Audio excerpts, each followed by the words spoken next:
Hi, my name is Holly Jackson, and I wanted to show you the new Google Sites today. If you haven't noticed yet, Google has done an upgrade to Google Sites, and if you had kind of written off Google Sites before, you may want to check it out now because it has a really nice new look to it and a lot of neat features. So I'm going to show you that briefly today. I'm also going to feature pineapple charts, an idea from Hacking Education. So I'll show you both of those things today. So if you go to the old website, sites.google.com, you're going to see the familiar look to the screen. You have to click right here where it says New Google Sites. So I'm going to go ahead and click on that. And you can see that I've been playing in here. What's really cool about the new Google Sites is that it saves your Google Sites in your Google Drive just like any other files. So if I go over here to my recent files, let me see, I have a lot of things in here. You can see in my Google Drive that how it has an untitled site right here. It's a new little icon in Google Drive. All of your new Google Sites will save just like any other Google file in your Google Drive, which is really cool. So I'm going to click the plus button. You notice it looks a lot like Google Classroom and any other Google tools that are out there. So the interface will be really familiar to you if you're already using Google things. Just like Google Forms, Google anything, you can manipulate all this stuff here. So I was doing a pineapple chart for one of my schools. I'm at St. James High School today, so I'll do SJS pineapple chart. And you can enter your site name automatically. And what's really neat about this is you can change the image, the header type. You can make it a short, large banner. I'm going to change the image. You can search here.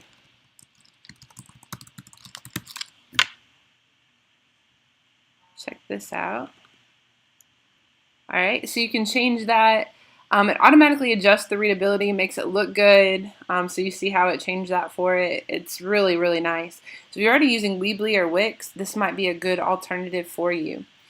What's really nice about this is it's kind of like just click and it adds the things for you. So if I want to add a text box, week 1, I can add a bunch of text there. You can change the text, like if you want to make it a header. So I want to make that a heading. I can change the emphasis of it so it changes color. If I don't like this theme, like I don't like the blue with that, I can come up here to themes, change my theme. And I think that that looks a little better, but you can see you can click through. I want it to be green to match. So you can have a lot of fun with changing the formatting. Now say that I want this website to have my pineapple chart, and I've created the pineapple chart in a Google spreadsheet. Pineapple charts are ways for teachers to sign up and invite people into their classroom. The pineapple stands for welcome, so it's like, welcome to my classroom, this is what I'm teaching today, this is what I'm showing. So if you want to create a way for your teachers to show off what they're teaching in their classroom in any given block, you could do something like this with a Google site. So I want to embed my Google spreadsheet right here. So if you scroll down here, you can notice that there's all sorts of Google embeds. I could put a calendar on here, a Google Calendar, a map, YouTube. But for this, I want to use a Google Sheet. You can also embed docs and things. So I have a lot of teachers that are doing student portfolios. This would be a great tool for students to do their portfolios and include their work that they've created. I'm going to click on Sheets. And here's the pineapple chart I created. So I'm going to double tap on that. Click X over here to get rid of it. Notice how it just automatically embeds everything. No more copying embed codes and all of that.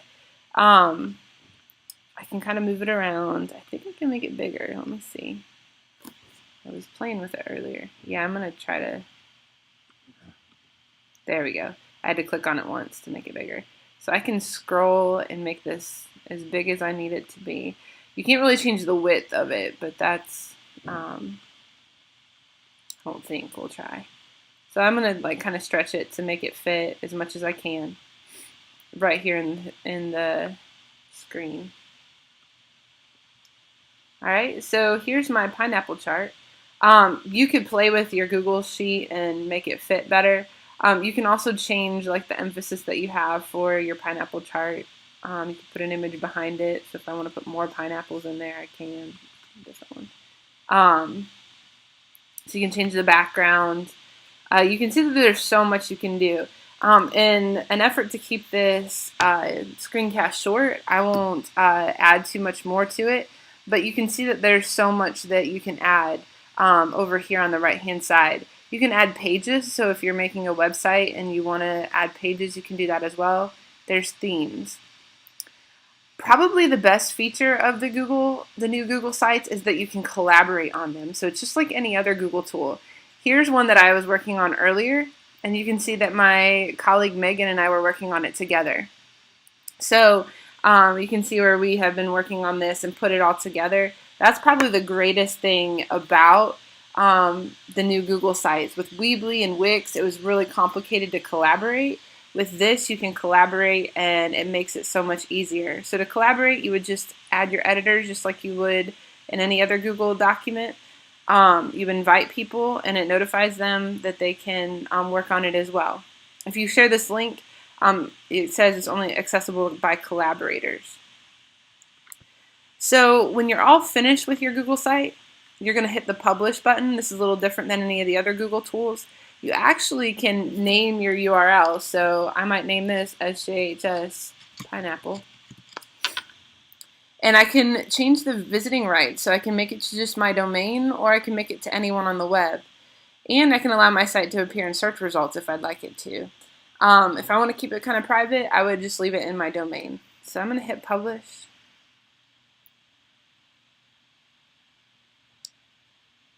And now it says my site's published successfully. I'm going to click View.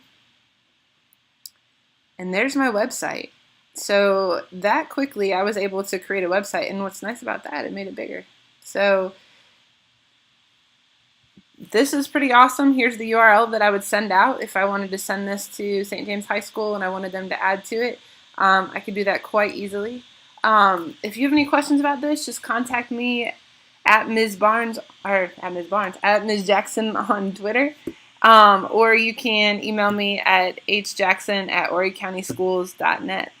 Thank you for tuning in today, and I hope you have an awesome day.